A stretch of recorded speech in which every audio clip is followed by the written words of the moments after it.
Bom dia, tudo bem? A mensagem que Deus colocou para mim hoje, ela diz assim: somente quando Deus está conosco, fazemos algo bom. Senhor, tende misericórdia de nós. Perdoa, Pai, todos os nossos pecados, livra-nos de todo mal, nos afasta de tudo aquilo que não vem de Ti. Nós agradecemos, Senhor, por mais esse dia, pela presença, pela palavra, pelas promessas. Aceita, Senhor, essa nossa oração, esse nosso louvor, pois nós Te amamos, bendizemos, adoramos. Somente Tu é o nosso Deus e em Ti confiamos. Eu sempre escuto, por exemplo, uma pessoa que ela usa droga ou que ela tem uma vida totalmente desregrada.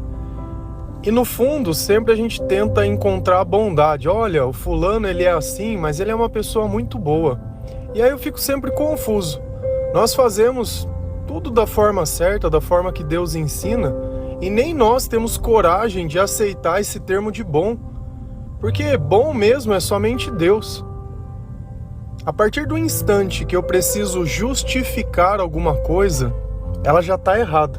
Porque a verdade por si só, ela é plena. Então nós não podemos nunca olhar para nós e esquecermos quem nós somos. E eu vou responder para você: nós somos pecadores. E isso nós nunca deixaremos de ser. Essa é a nossa natureza. Só que isso não quer dizer que pelo fato de eu ser pecador, que eu não tenho mais jeito e que eu já estou condenado. E esse é o papel onde entra Jesus. Ele é o nosso Salvador. É Ele quem perdoa os nossos pecados. É Ele que muda a nossa natureza. Se você apagar a luz num dia à noite, a natureza ela é a escuridão. Não existe o que você faça à noite, se você não tiver energia elétrica, luz, nem nada, vai continuar escuro. O sol, nós dependemos dele para enxergar. Se não existisse sol, só existia a escuridão. E é exatamente assim que nós somos, um poço de escuridão. Todas as vezes que nós vemos a luz, é porque Jesus está perto de nós. E toda vez que uma pessoa pode ver a luz através de nós, é porque Jesus está perto de nós. Então toda a bondade que nós fazemos, ela é fruto de Deus. Então, às vezes você tenta tipificar uma pessoa por ela ser boa. Vamos imaginar que você está tentando montar um perfil, para encontrar o homem da sua vida. E aí a gente começa a tentar buscar qualidades. Ele trabalha, fez faculdade, vem de uma família boa, frequenta a igreja, e lá e assim, e a gente começa a criar uma lista de coisas para se fazer, para no final eu dar uma nota, se aquela pessoa é uma pessoa boa, um bom candidato ou não. Até mesmo numa avaliação de emprego, quando a gente faz um currículo, não é dessa forma que acontece? Aí alguém faz uma entrevista para ver se nós passamos onde? Nos interesses daquela pessoa, nos interesses daquela firma. Então, a forma que nós fazemos humanamente todas as coisas, ela tem sempre um único propósito, o interesse.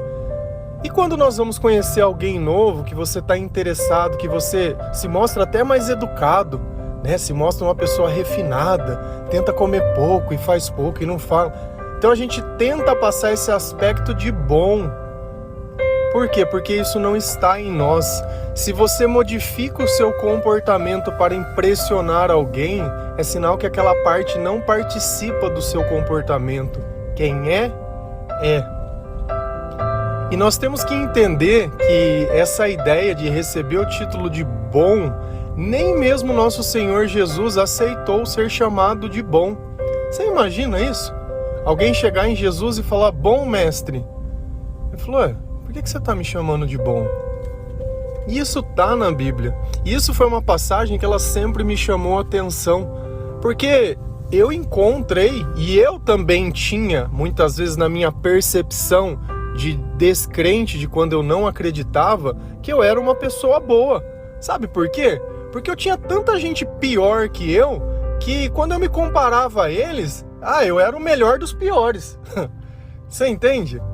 Então, nós não podemos nunca nos curvar a títulos. nem de líder, nem de chefe, nem de nada. Nós servimos. O nosso servo, o nosso Senhor, Ele é o Jesus.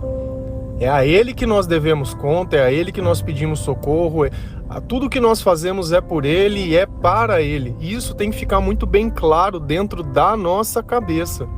Se a gente ir lá em Marcos 10, versículo 17 e 18, a palavra do Senhor, ela diz assim: quando Jesus ia saindo, um homem correu em sua direção e se pôs de joelhos diante dele e lhe perguntou: bom mestre, que farei para herdar a vida eterna?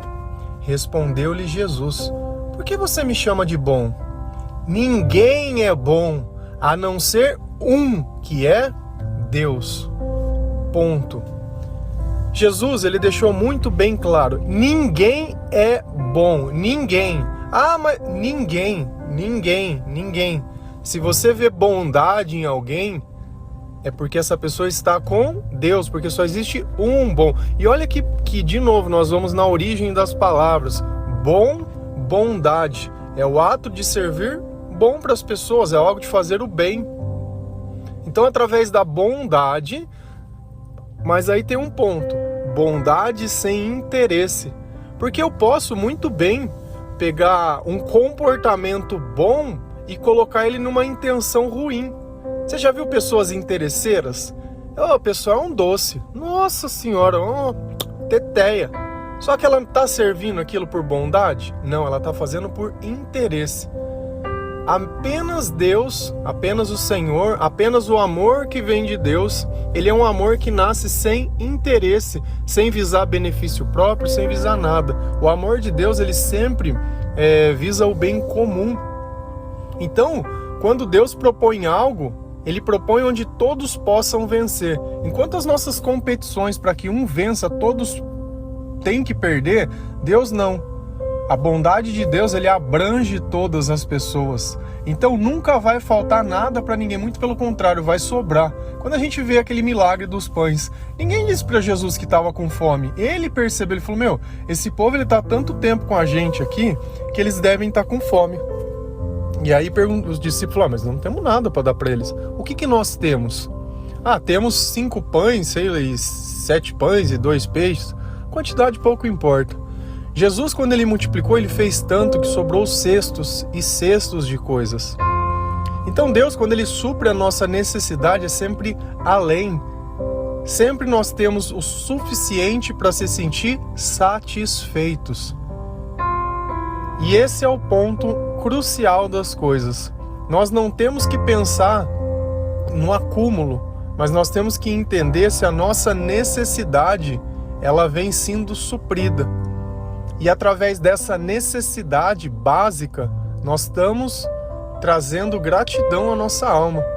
Quantas vezes nós não ficamos reclamando de tudo por uma simples coisa que não saiu do nosso jeito? E aí a questão é: será que esse jeito que saiu não é o jeito de Deus? E lá na frente ele vai fazer algo diferente? E eu tô ali reclamando porque eu acho que o bom é o meu jeito. E Deus disse: ninguém é bom. Então o seu jeito não é bom. Bom é do jeito de Deus. Nem Jesus aceitou esse título. Se a gente continuar olhando a palavra, lá em Romanos 11, versículo 22, a palavra do Senhor diz assim: portanto, considere a bondade e a severidade de Deus. Severidade para com aqueles que caíram, mas bondade para com você, desde que permaneça na bondade dele. Da outra forma, você também será cortado.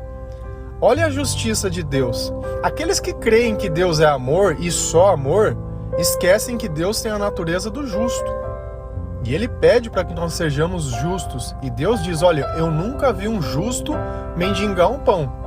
Então, eu nunca vi um justo passando necessidade. Isso não quer dizer que nós não vamos passar por tribulações, mas não vai nos faltar nada. E ele está pedindo: considere 2 coisas, a bondade e a severidade. Então, o nosso Deus, ele é justo. Pensa num pai ou na sua mãe. Quantas vezes eles não pediram alguma coisa para que você não fizesse? Coisa essa que, de alguma forma, ia te fazer mal. Você simplesmente não deu ouvidos, foi lá e fez. Quantas vezes a gente não foi castigado por isso? Para que nós aprendêssemos. E Deus diz que aquele que Ele ama, Ele castiga sim, com certeza, para que nós aprendamos a distinguir o que é certo e o que é errado. Então a bondade de Deus é para quem está fazendo o que é certo, e a severidade de Deus é para quem faz o errado. E a partir do instante que a bondade de Deus está comigo, eu posso ser bom para outras pessoas. Por quê? Porque eu recebo de Deus algo que eu posso dar. Da mesma forma que a bondade acontece com o amor. Da mesma forma acontece com a esperança, com a alegria, com a paz. Quantas vezes nós não estamos atribulados e ouvimos uma mensagem de Deus e aquela mensagem ela nos conforta. Mas aquilo é a pessoa? Não. A pessoa é apenas um mensageiro, é apenas um canal. E uma coisa que a gente tem que aprender é distinguir o mensageiro da mensagem. Deus ele vai ter que usar de alguém. Se você não tem hábito de ler a Bíblia, que Ele gostaria de falar diretamente com você, sem intercessores, então fica difícil. Mas a partir do instante que você nota no comportamento de alguém algo diferente, porque essa pessoa ela te ajuda, mas ela nunca pega nada que é seu. Ela não tem interesse em você, em te moldar, em te convencer de nada. Ela simplesmente te dá. E nunca vai cobrar e nem vai pedir nada em troca. Esse é o amor genuíno e esse é o amor de Deus. Enquanto o amor humano a gente fala de apego, o meu marido, meu filho, meu namorado, a minha família, o posse. O de Deus não. O de Deus é nosso. Quando nós estamos nos capacitando, nós estamos nos capacitando a viver a eternidade. E Deus ele é o único que vai participar de todas as etapas de nossa vida, desde o nosso nascimento até a nossa morte, até a eternidade. Depois que Deus nos gera, Ele não nos abandona. Nós abandonamos sim, Ele não. Então a natureza de Deus, ela modifica a nossa natureza, mas aí a pergunta é como? Como? Da mesma forma, se eu acendo a luz dentro de um quarto, enquanto aquela luz estiver acesa, não vai existir escuridão, mas se eu apagar, fim. Exatamente a mesma coisa acontece conosco. O Espírito Santo. Nós oramos, nós acreditamos. E esse Espírito, ele vem. Quando ele vem, nós sentimos essa presença. Por quê? Porque ela nos aquece, ela nos conforta, ela transforma a feição do meu rosto. Quantas vezes nós não ficamos emocionados quando nós recebemos uma resposta de Deus, quando nós lemos na palavra de Deus e vê que Deus está respondendo para nós algo que nós perguntamos. Só que nós não podemos ficar simplesmente na emoção de Deus, nós temos que viver esse Deus. Nós temos que ser essa pessoa que através da bondade dele alcance a vida de outras pessoas. Eu vejo muitas vezes uma comoção muito grande, e eu não invalido nada disso não, de pessoas que pegam animais, que cuidam de animais e fazem. Excelente. Nós temos que cuidar de tudo aquilo que é de Deus. Só que principalmente das pessoas. E às vezes os que carecem de cuidados e os mendigos, eles não estão na rua. Eles estão lá dentro de casa. Aquele que fica sentado, trancado dentro de um quarto, aquele que muitas vezes não é tido atenção, aquele que não é lembrado. E isso vem acontecendo de forma repetida e pra gente é normal. O interessante está dentro do celular. Ficar vendo vida de estranhos que na maior parte do tempo estão querendo te vender alguma coisa, colocando a esperança muitas vezes em pessoas que aquilo que elas dizem nem é o que ela está vendo. Elas estão lendo um pedaço de papel e lendo alguma coisa, e é um roteiro, e aquilo foi montado e gravado repetidamente para que ficasse perfeito e te convencesse. Enquanto Deus ele não se importa da forma que as coisas aconteçam. Se a gente ir lá em Marcos, quando Jesus está contando sobre a crucificação, quando Judas vai trair ele, é engraçado, não sei se vocês já se atentaram a um detalhe, que na palavra de Deus diz que existia um homem que estava coberto com um lençol, e quando tudo começou a acontecer e as pessoas tentaram pegar ele, ele jogou esse lençol e saiu correndo pelado. Cara, isso está na Bíblia. Você imagina que se fosse uma pessoa contando uma história que precisasse te convencer, ele jamais colocaria isso. A gente jamais coloca os nossos defeitos no currículo, mas Deus ele não se importa com a verdade, sabe por quê? Porque aquela é a verdade, aqueles são os fatos. Quando a gente relata um fato, um milagre de Deus, eu não preciso que você acredite em mim, porque eu já vi, a minha vida já testemunhou. Quem é de Deus, acredita em Deus, quem não é, duvida.